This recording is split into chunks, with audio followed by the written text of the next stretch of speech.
Okay, let's start with this case number 2. I have written a question in the division form like this. My first 117 is my dividend and 23 is my divisor. I have written the divisor outside and the dividend will go inside over here. Now I will start comparing my digits of the dividend, that is it divisible by 23 or not. So first of all, I have focused on this one. 1 is very less than 23's. It cannot be divisible by 23. So I'm going to join 1 with this one. It will become 11. 11 is also still very less than 23. It cannot be divisible by this divisor.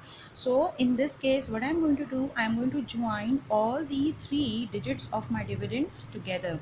It will become 117 because the first and the second digits were very less than my divisor.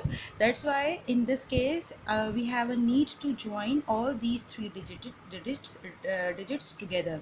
It will become 117. Now I'm going to start checking my 117 in the table of 23. I have written the table of 23 over here. As you can see, the same procedure you have to follow in your copy.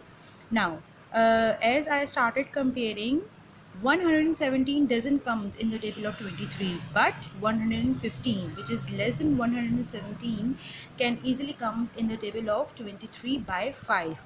So I'm going to choose this one. 23 5s are 115. But my question is that where I'm going to put this quotient. Now the placement of the quotient is on top of this 7. Why? Because we have joined all these three digits together, and because 7 is lying on the third placement, so the quotient placement will also on top of this. So 23 5s are 115. We will do the subtraction. 7 minus 5 will be 2, 1 minus 1, 0, 1 minus 1, 0. It means my remainder is 2 and my quotient is 5. You have to remember that when there is a need of joining all the three digits of the dividends together, we have to put the quotient on top of our last digit, as I have done it over here. So my quotient will be